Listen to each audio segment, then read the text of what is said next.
Hi everyone, welcome to the class. So topic for today, the class is labeled advanced topics, but really what we'll be doing is we'll be looking at expressive power of graph neural networks and see whether that expressive power can be improved or increased.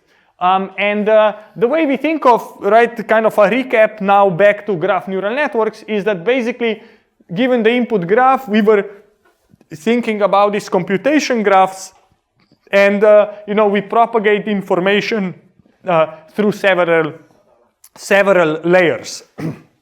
And when we think of this is that we have the input graph, we have the graph neural networks, we obtain the node embeddings, and then we attach some prediction head to it to make predictions. We have the evaluation metric, we have the loss function, and so on, right? And today's lecture, the key question we'll be asking is, can we make the representation power of GNN more expressive? So really, this is what we are going to talk about today. So first, I want to highlight some limitations of graph neural networks, and then I'll show you kind of two principles, two solutions to address them. So here's kind of what a perfect graph neural network would do, right? What should a perfect graph neural network do? Right, it should provide me basically a k-layer perfect graph neural network would embed a node based on the structure of the k-hop neighborhood around that node, right? So a perfect GNN would build an injective function between the neighborhood structure and the embedding, right? So every node should be mapped to a unique, or every network neighborhood should be mapped to a unique position in the embedding space. And just kind of to clarify, for today's lecture, I'm really going to focus on the graph structure, and I'm going to kind of ignore a bit node attributes, right? I will assume that, node features are kind of the least informative and things like that, and I will really focus on capturing the graph structure, right? So what I'd like, if this is a neighborhood of a node two-hop neighborhood, each unique neighborhood should map to a unique position in the embedding space. That would be the perfect GNN. That would be the most expressive GNN I could have, right? So here's an example, right? For a perfect GNN, two nodes that have the same networking neighborhood structure should get the same embedding.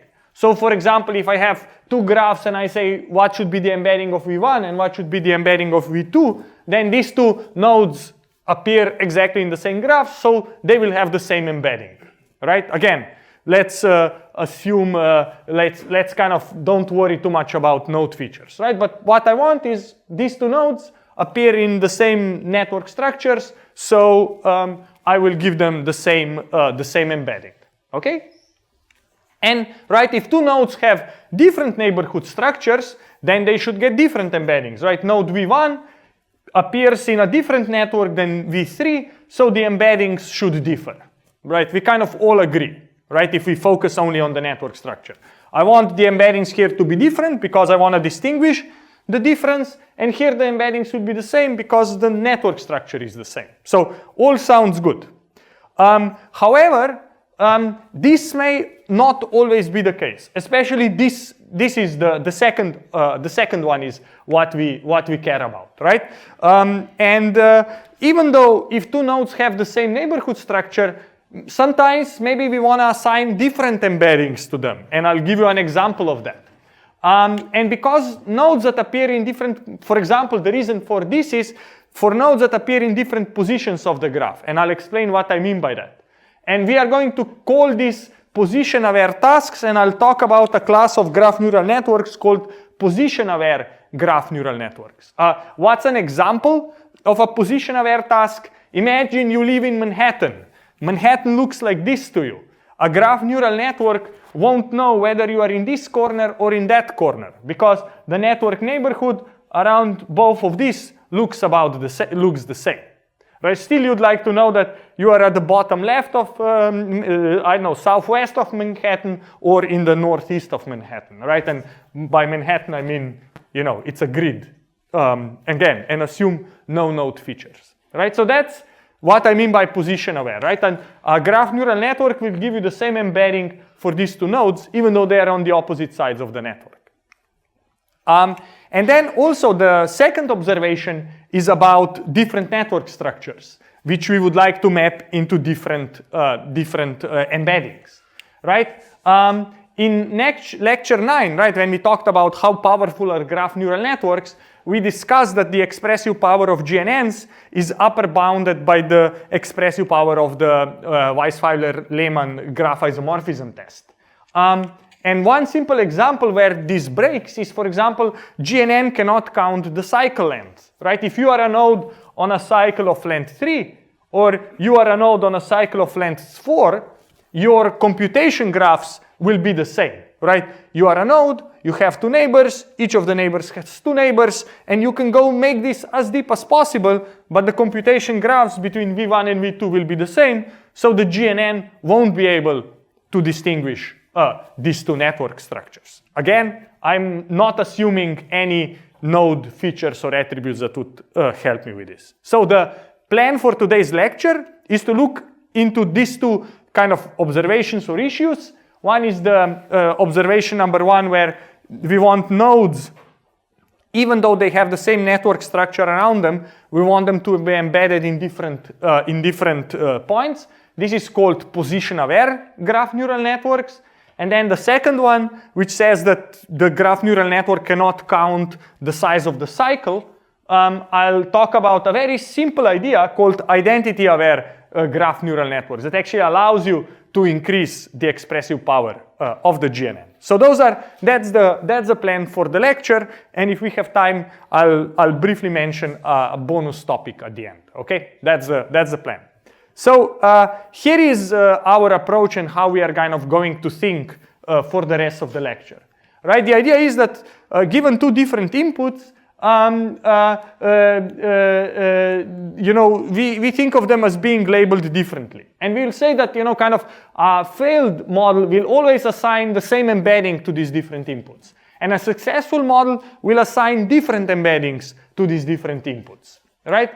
And the key kind of reasoning that we are going to do is to realize that the embedding created by the GNN is determined by the computation graph. Right, so here I have two nodes V1 and V2, and imagine that V1 is labeled with label A, and V2 is labeled by label B.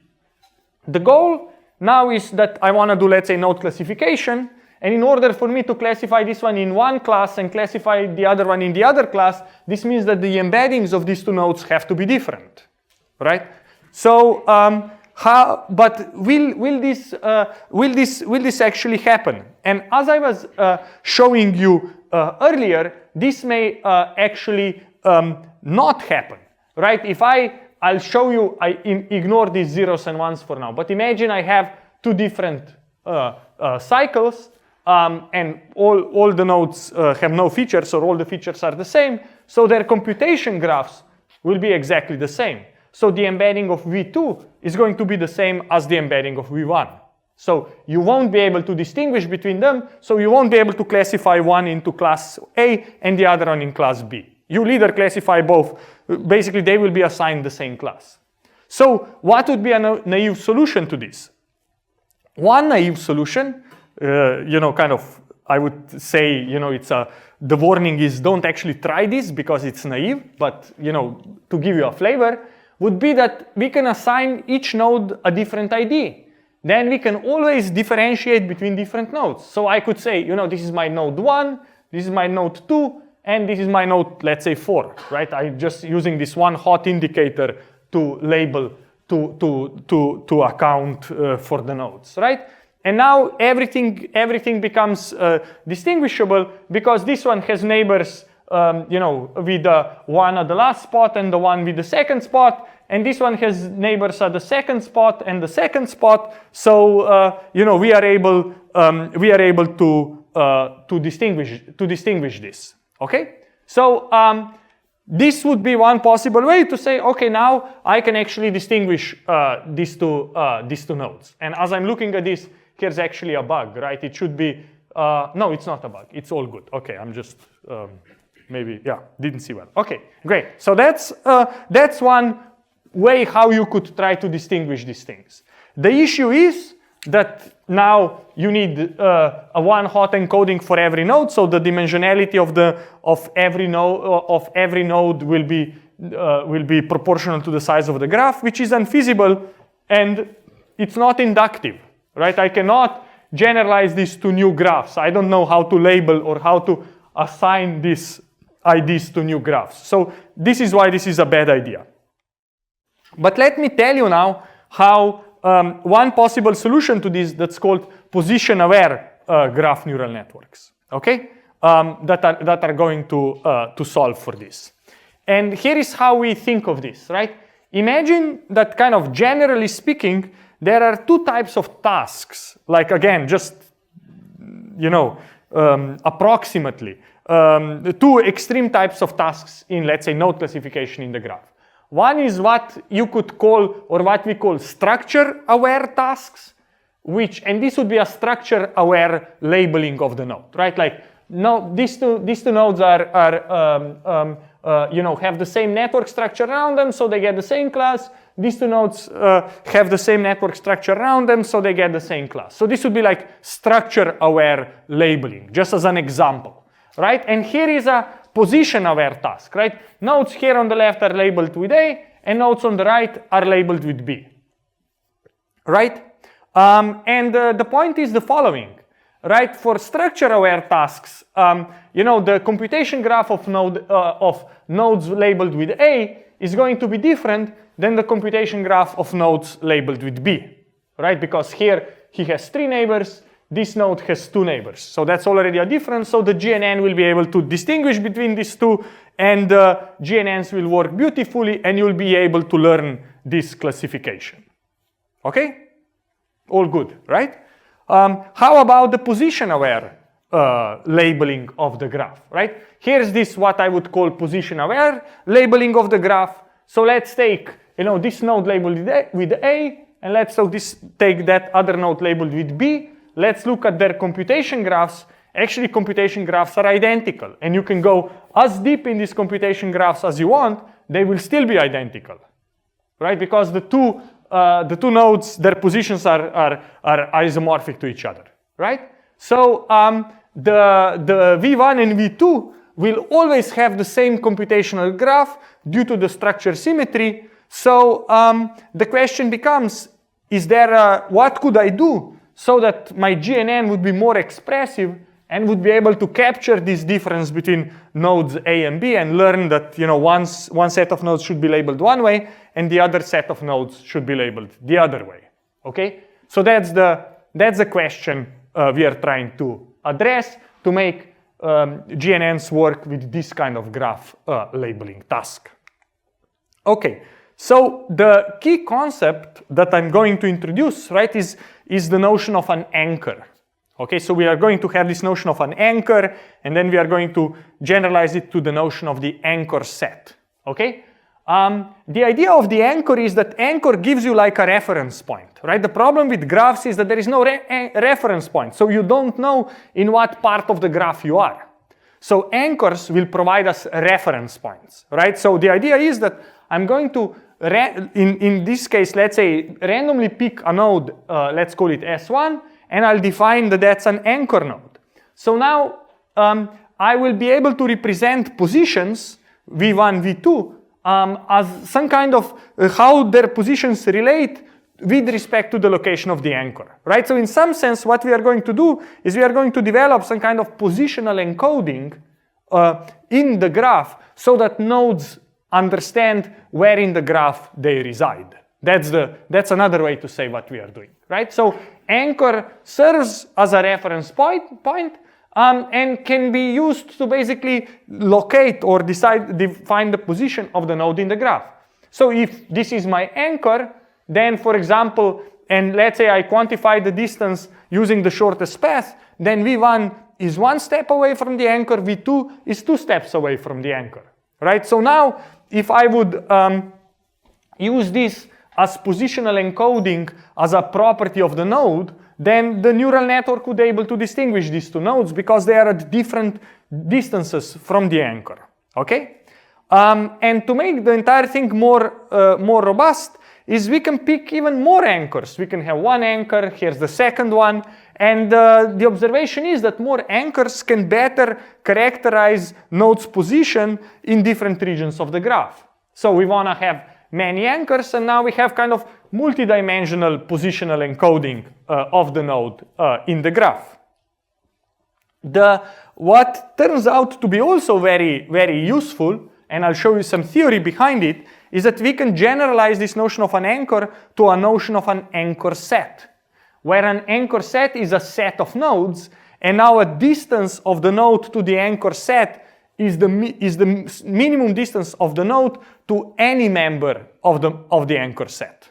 Okay, so it's like what's my distance to the closest anchor? It's like what's my distance to the closest petrol station? And there's a lot of petrol stations around. Okay, so why is this helpful? Because large anchor sets sometimes may provide more precise position estimation, and we can save on the total number of anchors. Right, so for example here, I denoted it here, that the disk S3, right, so this would be node S1 and V3 is a size 2 anchor set.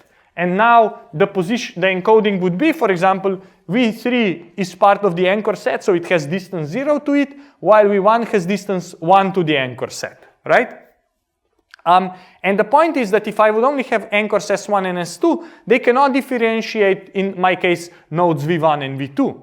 But this kind of bigger anchor sets, where I choose the distance to the closest one, allow me to better differentiate. Why do you do this way? There's actually a very good theoretical mathematical motivation to do that. Right? The way you can think of this is the following. I'll kind of paraphrase a bit of math here to give you the intuition. What we want to do is we want to embed metric space of vertices and a distance function into the Euclidean space, into k-dimension Euclidean space, such that the original distance metric is preserved.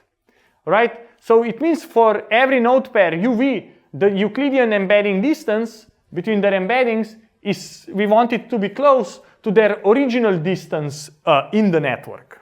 Okay?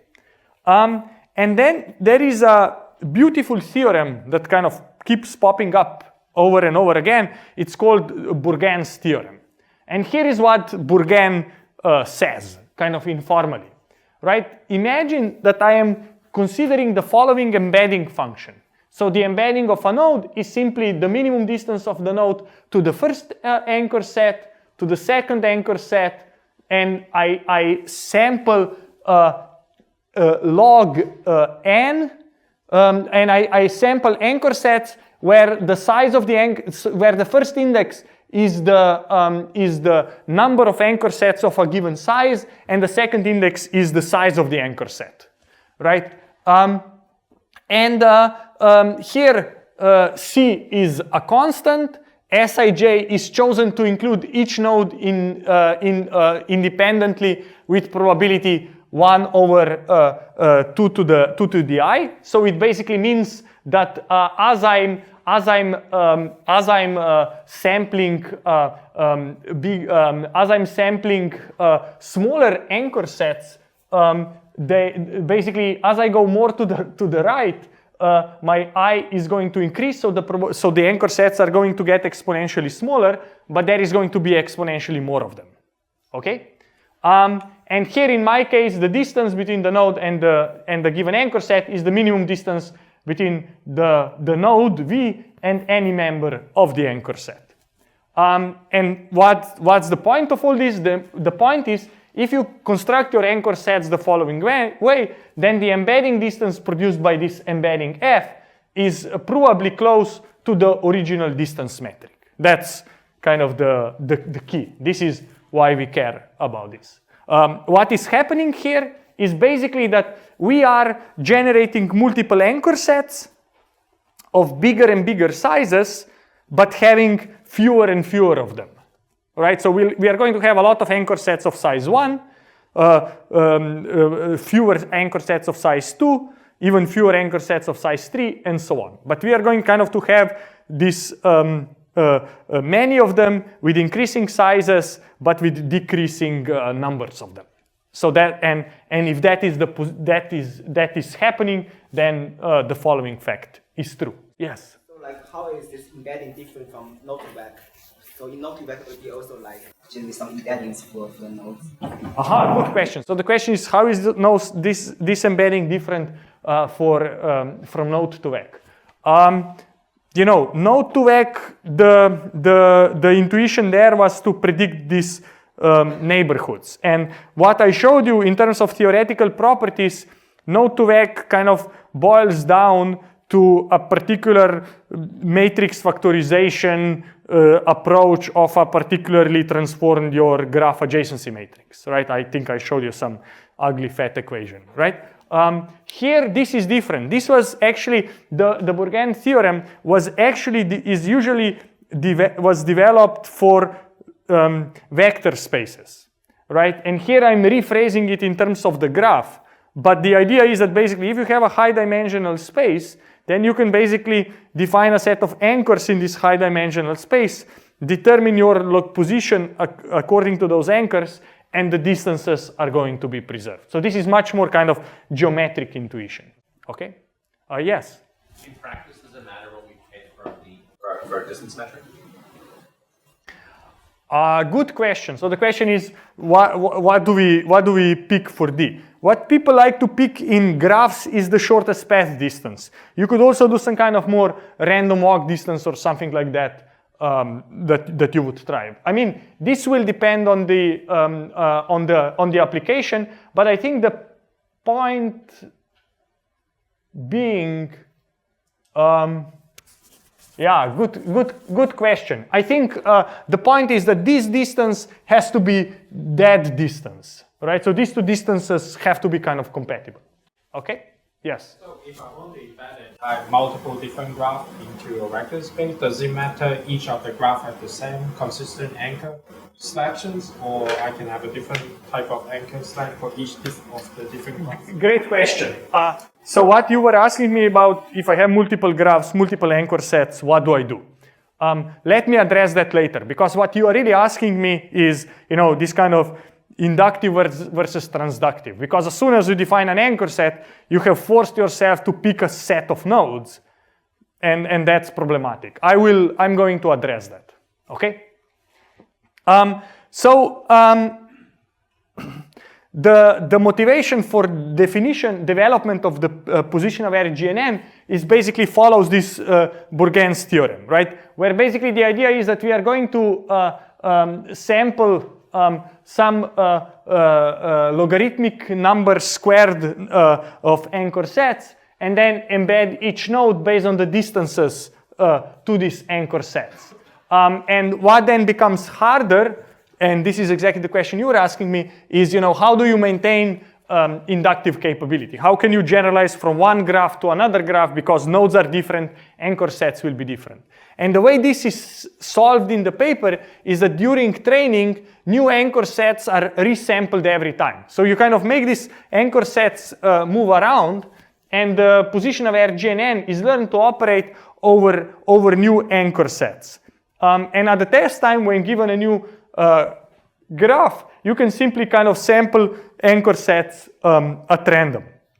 To summarize, what is important is that when you represent the positional information, we represent node by its positions to randomly selected anchor sets, and each dimension of the position is tied now to a given anchor set. Now, how do you use positional information? I would say the following. If you are inside one graph and you are learning like in a more kind of semi-supervised setting way, then a simple way is to use this positional encoding as a simple augmented node feature to add this additional information to the GNN to be able to learn. And that works really well in the kind of semi-supervised learning where you are given one graph and the anchor sets can be fixed. Now, if you want to, the issue with this is that each dimension of the position is tied to a particular anchor set. So the dimension of the positional encoding kind of cannot be changed or randomly permuted without changing its meaning.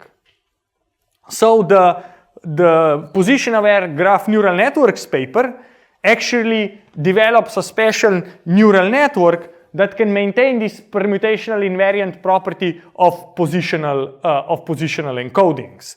And permuting the input feature dimension will only result in the permutation of the output dimension. And this means that the value of each dimension won't change. And more details are in the position-aware graph neural networks paper.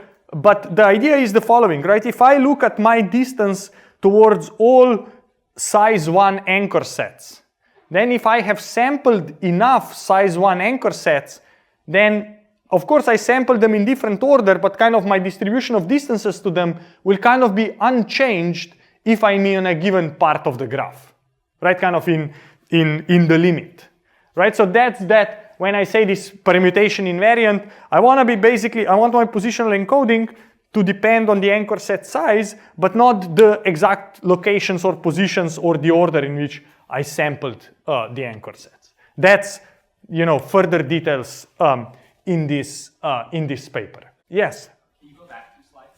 1, 2. Oh, sorry, to the slide that has Bourgain's theorem embedding function. Yes. Just a clarification question. If we use the embedding function that is described there, the application of this is that it's only used in the first layer. We initialize our node features with that vector, right?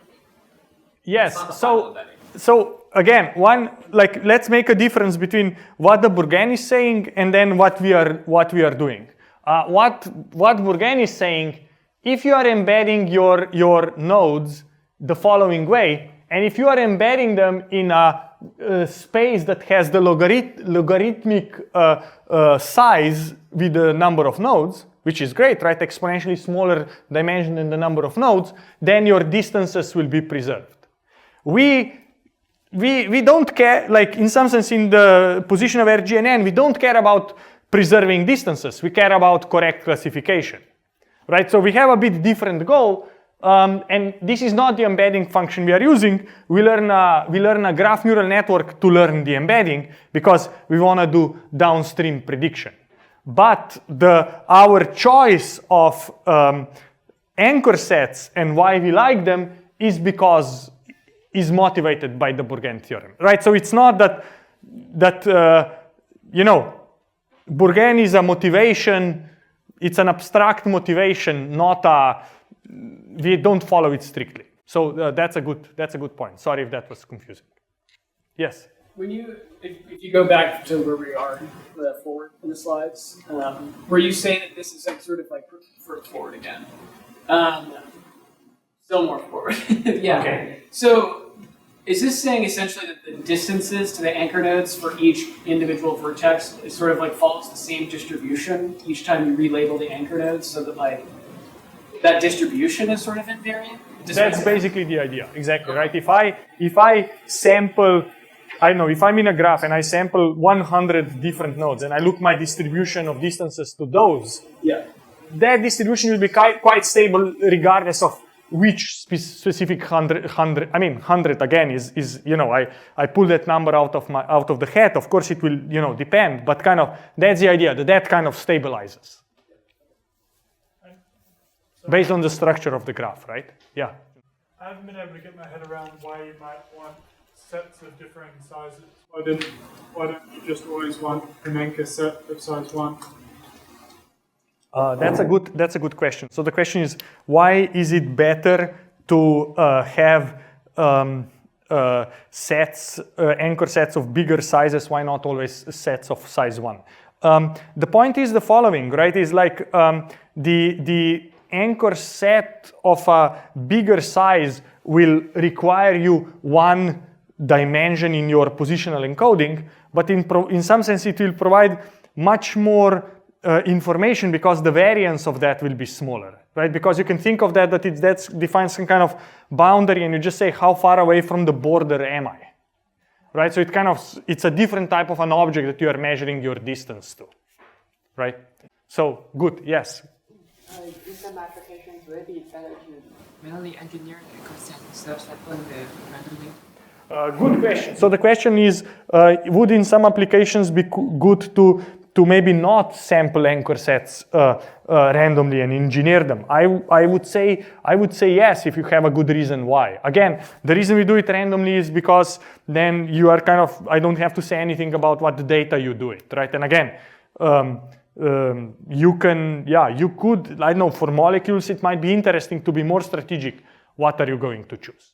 Okay, cool. So that finishes the discussion of my first point, which was this position-aware encoding of nodes, so that a node knows what part of the graph it belongs to, so that it can determine its embedding, its label, based on the region of the graph they belong to, and not necessarily based on the exact neighborhood structure that they have. So that was the intuition here. So let's now talk about the second issue, which we said that right in position aware, we say even though nodes have the same network structure around them, we want them to be embedded in different places. Now we are going to look at what is called identity-aware graph neural networks, and the point here is that I want nodes that appear in different structures to actually be embedded differently. So, right. So far, right, the summary is that we learned that GNNs would fail for position-aware tasks, and we developed the position-aware GNN with positional encoding that allows us to fix that problem, right? Then the question is, can GNNs perform perfectly on structure-aware tasks? And the answer is no, right? Why is the answer no? Is because GNNs kind of exhibit failure cases at structure-aware tasks at all different, at node level, edge level, and graph level, because graphs can be highly symmetric, and the WL test is going to fail. And I gave you this example where I have two nodes, V1 and V2, obviously in different graphs. But if I look at the shape, the structure of the GNN computation graph, which we established in lecture 9, that basically this is based on how the embedding of the node gets created, and if the two computation graphs are identical, are isomorphic, then the embedding of the two nodes is going to be identical. So there's no way for us to distinguish them or to assign them to different classes, right? So this is, for example, for node classification tasks. I can show you examples also for link prediction tasks, right? Imagine I have a node 0, and then I have nodes V1 and V2. The question is, right, can I differentiate between, V0 linking to node V1, but not linking to node V2? Again, node V0 will have some embedding, but V1 and V2 have the same computation graphs, so they'll have the same embedding. So I will either predict that V0 links to both V1 and V2, or that it links to none of them, right? Again, my embedding won't distinguish V1 and V2, so there will be no way for us to say V0 links to one, but not the other, okay? And then how about at the graph level? At graph level, it's also becomes quite interesting, right? If I have two different input graphs, but if I look at their computation graphs, again, they'll be identical. So even at the graph embedding level, these two different graphs will be embedded into the same point, so we won't be able to classify them differently, okay? So that's kind of a set of issues with GNNs. Again, if you don't have node attributes that would allow you to distinguish this, right? Many times you'll be lucky, or I don't know, like you have good node attributes and then things start to work out, but without node attributes and just focusing on the graph structure, GNNs suffer from these problems. So here's an idea. Idea is very simple. It's basically, the idea is to have inductive node coloring, right? We can assign a color to the node we want to embed, right? If I want to do things inductively, then I always know who is the node that I care about, right? That is the root of my computation graph, right? So what if I label that node and kind of I treat that node differently, specially, right? So, let's say here the yellow orange node is the node we want to embed, and then the white nodes are the rest of the nodes, right? So then if you look at this, then the computation graph is going to look like that, right? I'm going to remember when the computation graph visits the colored node, right? So here I go to the two neighbors, and then the two neighbors, here one goes back and one goes here, so I'm here, and so on and so forth, right? So this is now my computation graph, and here's the computation graph for if I kind of show you the identities of the nodes, all right? But notice now that I have a bit more interesting pattern here that GNN could capture, because it knows the color of the node. And assigning a color to the node of interest is inductive. In a sense, I can transfer the model to a new graph because there's always, whenever I embed, I know what node I'm trying to embed. Okay? So the point is this coloring is inductive. It is invariant to the node ordering or identities of the nodes. I can relabel the nodes, I can renumber them, but the structure, the shape of this computation graph and the pattern of white versus orange is going to stay the same, right? So here I have 1, 2, 3. Here I have 1, 2, 3. But the color pattern in the computation graph remains the same. That's it's kind of trivial, but it's important. Okay. So that's the first one, right? So I have now an inductive capability. How about does this increase my predictive power? And it does, right? Because if I take now the two graphs, the triangle and a square, and I do node classification, and I say, okay, what is now the computation graph for V1 versus V2? It will actually be different, right? Because this is for V1, we already worked it out, but for V2, it will be different, right? I'm going from V2 to neighbors. From neighbors, I go either back to V1 or I go to the next neighbor here. But from here on, I don't get to V2 again. So at this level, the pattern is different. So my GNN, if it accounts for the color as well, will be able to distinguish these two nodes. So basically, I'm in some sense able now to count the length of the cycle because I see when does the GNN kind of come back to where it started, right? And I see here it comes back in 3 steps, while here it will need 4 steps, right? At this level, I'm going to see only empty nodes, white nodes, and then here I'll start seeing orange nodes again. And if you use this kind of simple trick, then things start to work out very nicely. Here is for graph classification, A and B. Even though computation graphs will have the same structure, the identity of the starting node is going to make this pattern be different from the other pattern. So I'll be able to distinguish node A from node B, right? And when I say why do I call this class of models identity aware? Because it's aware of the identity of the node that we want to embed, right? And this is my last example, which is about link prediction, and I'm trying to create an embedding for V1, and I want to try it for V2. And again, if I look at the computation graphs, they're going to differ at 2 levels, right? When I go from V1, I go to the neighbor, and neighbor of neighbor, and I can visit V0, while if I start at V2, I'm not able to visit V0 in 2 hops. So because these 2 computation graphs are different, these 2 nodes are going to be embedded in different positions, and I'll be able to say, link A occurs, but link B does not occur, or something like that, right? So that's the idea that I wanted to convey, kind of in an abstract way about this being able to differentiate between different nodes by using this simple kind of very cute idea of labeling the starting node, the node of interest. Now what I want to do next is actually show you how to build a GNN using this type of node coloring. Okay, that's what I want to show to you.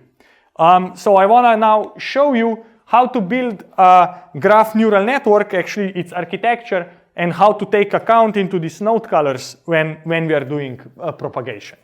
And the idea is that we are going to do heterogeneous message passing, right? Normally GNN applies the same message aggregation computation function to all the neighbors, to all the nodes, right? Right, in a sense that at the GNN layer, we apply the same message aggregation to each children or to each node below us. What we are going to do in a IDGNN is that we are going to do heterogeneous message passing. Heterogeneous in a sense that different types of message passing are applied to different nodes. So IDGNN will apply a different message aggregation function to nodes of different colors. And I only have nodes of, orange and white, but that's already good, right? So I'm going to apply a different aggregation or transformation here than I applied to white nodes. So at a given layer, different message aggregations is going to apply based on the color of the node.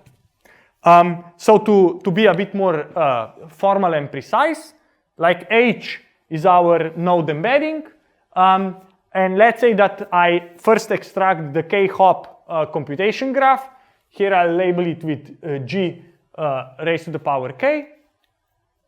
And then I'm given set the initial node features at layer 0, right? That's the input. And now the way my aggregation is going to go is the following, right? For now I'm going for all the nodes in the computation graph, and I'm aggregating I have a message function that is going to change depending whether the node of interest S is the starting node. Depending the node of interest V is equal to the center node, to the node of interest or not, and we are going to use different neural network functions to transform the embeddings, right? So the color gets considered here, right? The root gets the root node, the node of interest, gets a different color, so it gets to have a different message function. It means it gets to have different parameters. Right, so why does this heterogeneous message passing work? Suppose I have two nodes that have the same computational graph structure, but have different node colorings. Since we apply different neural network embedding computation, their embeddings are also going to be different, right? Here, I'm going to apply message function A to all of these nodes, while here I'm going to apply a different message function B to these nodes, so the messages are going to be different, and neural network will be able to capture that difference. Yes? Is it possible that the loss function won't transfer any information such that the weights that are developed by neural net A and B are actually any different? Right, like is there a case where the node coloring would be useful, and so this heterogeneous message passing would just sort of like wash out? Good question. So you are saying if I train this heterogeneous neural network, I initialize with some random parameters this guy, I initialize with some random parameters that guy. Why wouldn't just both neural networks converge to the same thing? And I think the answer is they might, but they won't if the identity information is important, because nodes have different labels even though they live on different cycles. So it depends on how the labels are. If the labels are such that the cycle length doesn't matter, then it's okay for it to converge to the same thing. But if we want to distinguish, then these things shouldn't converge, won't converge to the same thing. Yes? So do we have a different message for each node in the graph? Do we have a different message? No. I mean, what do you mean we have a different node? Different neural net A, B, C, D? No. We just have two. One is for white and one is for yellow. That's it. I have just two kind of I have just two message functions. Message functions that I'm applying to these nodes and message functions that I'm applying to those nodes. Happy? How many nodes can we add? I just have two colors, right? I only know who the root is and everyone else looks the same to me. Yeah, it's just two. Yes. Just connecting this GNN with the position-aware GNN, is one way of thinking about this GNN similar to if the node we're embedding is just the anchor node? Is that a way of thinking about what it means in color? Interesting. So you are saying is thinking of the color the same as thinking about the anchor? Not really, right? In the anchor, it's more like with the anchor, the intuition was where am I positioned? Am I, in the east or am I in the west? Here, you are more asked, how do I embed in my local network structure? And this is a more expressive way to capture the local network structure, right? So this is all about the locality. So it's very kind of microscopic or mesoscopic view, while the position aware was much more kind of macroscopically, where am I roughly situated in the graph? So these two are kind of orthogonal or complementary, and you could kind of apply both, right? Because they kind of solve orthogonal problems. Okay, good. Super. Anything else? Okay, so let's just to explain, so what's the difference between GNN and an ID GNN? The difference is here, right? In the GNN, the computation graphs will be identical. In the ID GNN, the computation graphs are structurally equivalent, but I can account through this heterogeneous message passing for the identity of the node, for having this special orange node. And this will give me more expressive power. So why does IDGNN kind of generally outperform GNN? Because IDGNN can count cycles originating from a given starting node, but the GNN cannot, right? And if this information turns out to be important, then this the IDGNN allows you to capture it, right?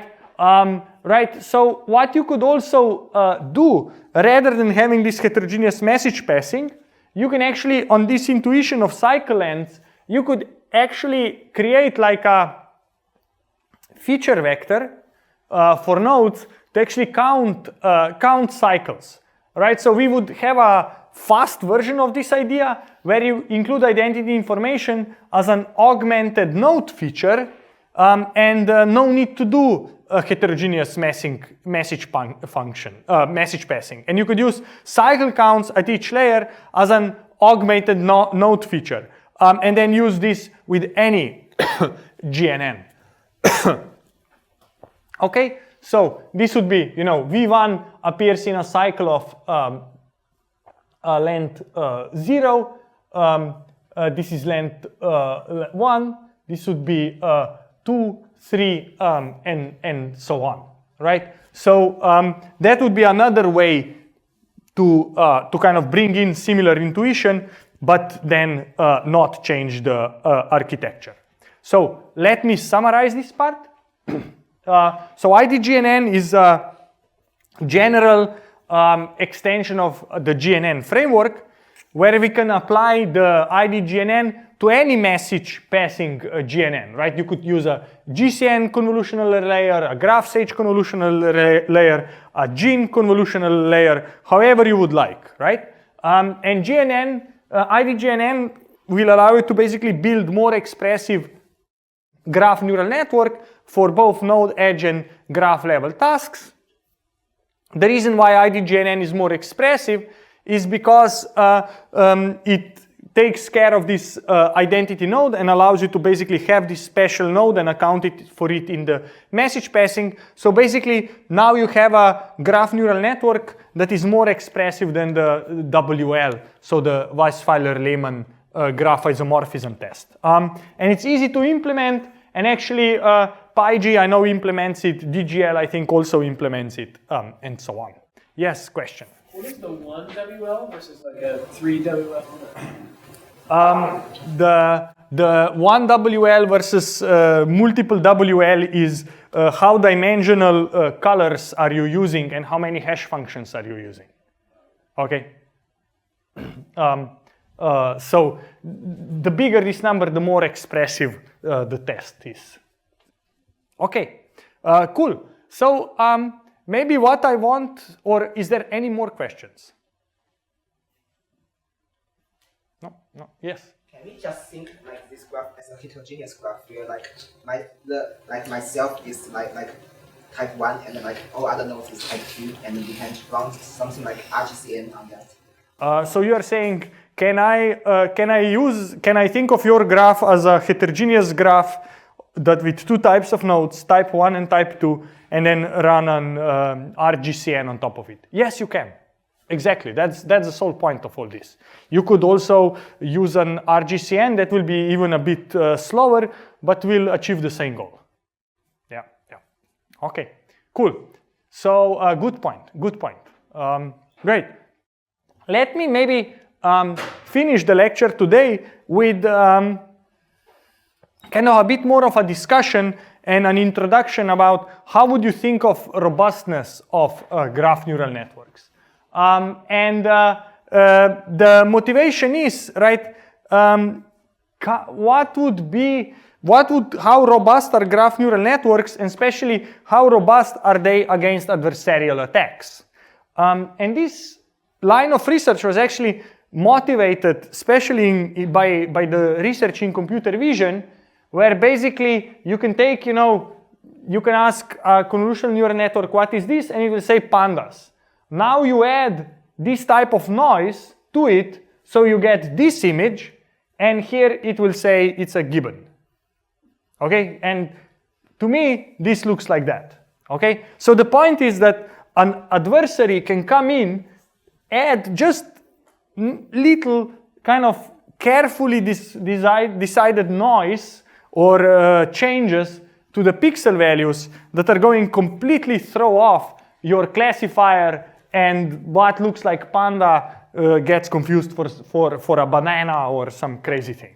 Okay, so these adversarial examples, the idea is that somebody carefully calculates this noise or this perturbation, and that small perturbation can really flip your classifier. And this was first discovered in 2015 for convolutional neural networks. Right? So the adversarial examples are also sometimes reported in natural language processing, similar problems, as well as in audio, where again, small carefully crafted change can really throw off the classifier. And what this means is that the existence of these adversarial examples prevents, in some sense, reliable deploying of deep learning models, because an adversary can come in and get any classification result they want by just small manipulation, right? Adversaries may try to actively hack the deep learning model. The model performance can become much worse than what we expect. For this reason, deep learning models are often not robust, right? This is a very active area of research to think about robustness and this what they call distribution shifts. So the question is, how would you generalize these notions to the graphs? And why is this important, right? Because the common applications of GNNs usually, are on public social network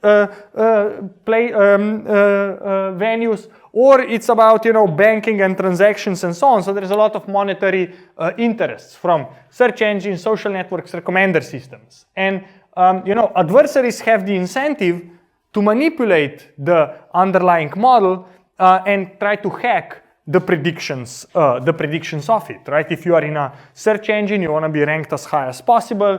If you are in a recommender system, maybe you want, and you are a seller, you want your product to be recommended to as many users as possible, so you get more sales.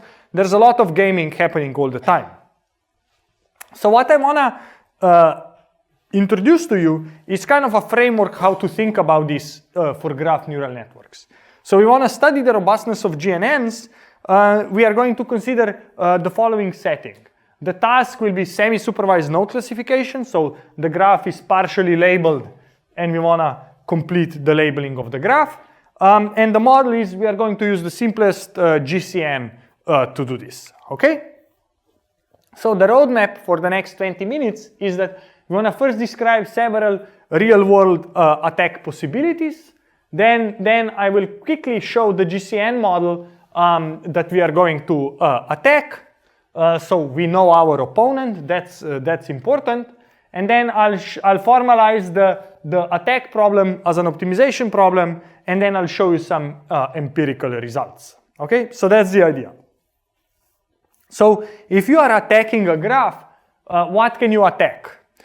You can either attack we have the target node. This is the node for which the model will be making a prediction. And we are going to call this node a target node. And then we are going to talk about attacker nodes, which are the nodes to which attacker has access, and attacker can modify these nodes. Okay? That's the idea. Now, what can an attacker modify? There we can talk about a direct attack where the attacker node is also the target node. And the attacker can modify the target node by changing its features, right? And it can also change who the target node is connected to, okay? Which means it can add connections or it can remove connections, right? It could cut a link, it could add a link, or it could change the features of the target node. So that's one attack possibility. And we call this a direct attack because we are attacking directly the node of interest. There is also a more sneaky indirect attack, right? In an indirect attack, the target node is different from the nodes that attackers are attacking, right? So what can the attacker do? Basically, for these attacker nodes here in blue, the attacker can change their features, the attacker can add connections, or the attacker can break connections. Like similar, but now to the nodes that are not the one for which we care to flip its label, okay? So what's the objective function of the attacker? The attacker wants to maximize the change of the node of the target node's label, change the prediction, subject to small graph manipulation, okay? So the intuition being, if graph manipulation is too large, maybe we will be easily detected. So the successful attacks should change the target prediction with kind of unnoticeably small graph manipulation, right? So the idea is, I want to flip the label of this node.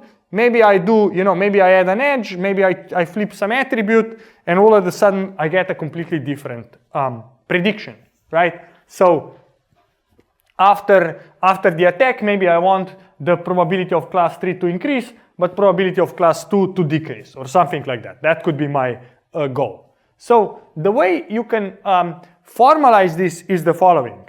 Let A be the adjacency matrix of the original graph, and X be the feature matrix, the features of the nodes. And after the attack, we are going to have a different adjacency matrix, A prime, and a different feature matrix, X prime. And what we would like to do, what the attacker wants to do, is to make this perturbation, this attack, as small as possible. So we want graph manipulation to be small. Here, again, graph manipulation could either be direct, changing the connections of the target node, or we can be in indirect attack, where the attacker is attacking non-target node. So that's the first thing to say. So the way we are going to formalize this is the following. We are going to say we have the original adjacency matrix, original features, and node labels y. We are going to have some model parameters learned over a, x, and y, so over graph, features, and the labels. Let's C be the class label of node v predicted by the GCN with those parameters. Now we assume that the attacker has access to the graph, features, and the labels, as well as the learning algorithm. And what the attacker can modify the graph, and the attacker can modify the features. Now if the attacker makes this modification, we would unknowingly learn a different model, a model theta star prime, that is now learned on the attacked graph, attacked features, but with still the original labels, right? And now I'm going to use this C star prime to denote the class label of a node V under this different model. And the goal of the attacker is to flip the label of that node V, right? That the labeling when training on the clean data is different than the labeling when trained on the attacked data, okay? So the mathematical formulation goes as follows, is that for the target node V, I want to learn the GCN over the original graph, and I'm going to use this C star to be the predicted class of the GCN that was learned on the original unattacked data. Then the attacker comes and manipulates my training data. So what will happen in that case is that now the network that I'm going to learn, the neural network parameters are going to be different. I will learn this theta star prime. And also because now parameters are different, the label, the predicted label for that node V might be different. And the attacker, what they want to do is they want to change the prediction after the graph is manipulated from one class to a different class. Okay, that's the goal. So how do we formalize this? Right, the way we formalize this is we want to identify the amount of likelihood or the confidence the model has in one versus the other label. Right, we want the probability of the log probability of the newly predicted class. We want to increase this term, but we want the predicted log probability of the originally predicted class, we want this to be low, so that it's going to flip. This is going to be larger than that, so we are going to conclude wrongly under the new network that this is the correct class for the node. So the way you can now write out the optimization problem that the attacker is trying to solve, the attacker is basically saying, I'm trying to change this delta, I'm trying to push this probability up, or this log likelihood up, and I want to push this log likelihood down, right? I want this to be small, and I want this to be large. I want to do this by manipulating A and X to get the A prime and X prime. The solving this optimization problem, if you are an attacker, is very hard. The reason is that because adjacency matrix is a discrete object, so you cannot take derivatives. And then whenever you make a manipulation, you need to retrain your graph neural network to see how it changes its predictions. So you have both kind of the optimization problem as well as kind of the scalability problem. The paper that was published at KDD 2018 was the first one to kind of formalize this framework, which I gave you the formalization. And they also provided a lot of clever techniques to kind of resolve these two problems. And basically what they come up is this kind of locally optimal strategy where they, in a greedy way, try to execute a series of perturbations and sequentially manipulate the graph, basically sequentially manipulate the most promising element to try to flip the label. And the way they do this is they have this delta objective function, this difference in log likelihoods, and then they basically, which indicates the score, and then they pick the perturbation that maximizes the score. And they keep picking the greedily best perturbation until the label changes. Okay, so that's what they do. Yes? Why in the setup do we assume the attacker can only change the adjacency matrix? Why not also the labels for training? Good question. So the question is, why are we assuming the attacker cannot change the labels? If the attacker could change the label, then it's easy. I just change your label and you'll be classified differently tomorrow. So that's a very easy attack. So now, of course, maybe what we should do, maybe if I answer a bit more seriously, right, is like, I think, there are different attack scenarios, right? Here they said, I allow myself to retrain the network. I think a completely reasonable attack scenario would be that you have your A, X, and Y, you train your model, but now A and X can evolve, they can change, but the model remains fixed. How should I change that to flip your label? That would be another different scenario, right? It would be like you trained your fraud detection system. Now the question is, how do I organize my financial transactions that go through your fraud system, right? So I would say different formalizations make sense. Here the authors pick the one where they say you don't have access to labels because labels are external. I think my sense is that if you have access to labels, then it's much easier. It's kind of easy, right? So that's maybe the reason why they choose this one that's a bit more challenging. In order for the attack to succeed, does the attacker need to know the structure of the model itself? Correct. In this case, we are assuming the attacker knows the structure of the model itself. In all these adversarial examples, you need to have access to the model. Yeah. Has anyone tried to use a deep reinforcement learning to train the attacker because it appeared that? Good question. So you're saying, has anyone used the reinforcement learning to train the attacker? So you could say, I have a model that's a black box, but it would take you, but in most cases, especially in the computer vision, they assume you have actually access to the parameters. I think in this case, I would need to check the paper, but I think they don't really look into the parameters of the model, but they assume they know what model you are training. So at least they have to have. Could you do reinforcement learning? You may to learn the attack strategy. I think it would take, training would be super hard and it would take super long. So is this kind of similar to map estimation or detection ideas? Like you rotate through every single hypothesis, compare it, and then choose the one that returns the maximum likelihood?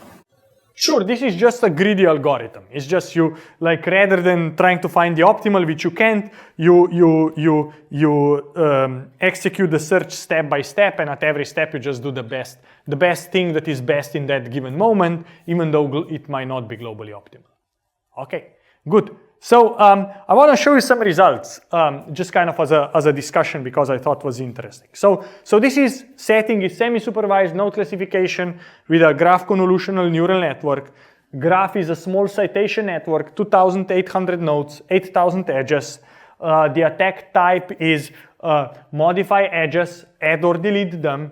And the attack budget is that you can change the degree of the node for 2. So you can either add up to 2 edges or delete up to 2 edges. And the intuition is that it's harder to attack a node with a larger degree.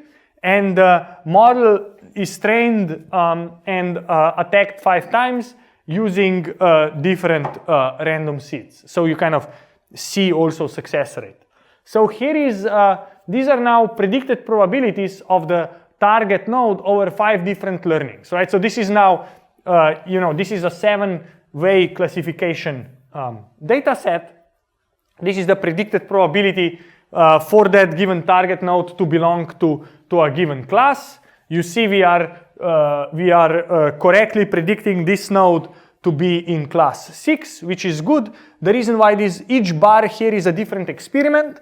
So, it's a different training run from a different random starting point. And because of this, there is some variance in what your model converges to. But the point is, in all cases, the prediction is correct, okay? So what we want to do now is we want to change the underlying graph to make this node belong to class number 7, whatever that number 7 is, okay? So let's look how whether the model was able to do this. So here, after modifying just 5 edges in the underlying network, this was with a direct adversarial attack, you can see it completely changes, right? So here we modify 5 edges of the target node with a targeted attack, and we were able to convince the neural network that the node now is of class 7. If you look at kind of more broadly the results in this paper, basically they find that the adversarial attack is the strongest attack, significantly worsening the GNN's performance compared to the no attack. They find that randomly adding noise is much, much weaker than adversarially attacking the network, and that indirect attack is more challenging than the direct attack. And here I can interpret the results with you. Here is the classification margin. If it's negative, the attacker succeeded, and it was a misclassification. And basically what you see is that with a direct adversarial attack, you can basically always flip the node's label completely, right? What they find out that if you add random attack, this is random edges between target nodes and nodes with different labels, random doesn't even work. Even though you can do a random targeted attack, so you can attack the target, random manipulation doesn't do much. Sometimes it flips, but most often it doesn't. So in this respect, GNNs are quite robust to random noise, either on the target node or on the nearby nodes. And here is the adversarial indirect attack, and you see that this is not really successful, right? That indirect manipulation is much, much harder. And of course, it remains, I think, an open question. What could you do with adversarial indirect attacks, and how would you be able to manipulate the network in the vicinity of the target node to flip the target? That could be quite cool if you could master that. Okay, so let me just summarize what we studied in this last part of the lecture today. We studied the adversarial robustness of graph convolutional neural networks applied to semi-supervised node classification. I showed you, basically we formalized the problem, talked about direct and indirect attacks, both on the graph structure as well as the node attributes. And I showed you kind of some experiments that are suggesting that targeted attacks are easy and effective, random targeted attacks are not effective, and doing indirect attacks is very hard.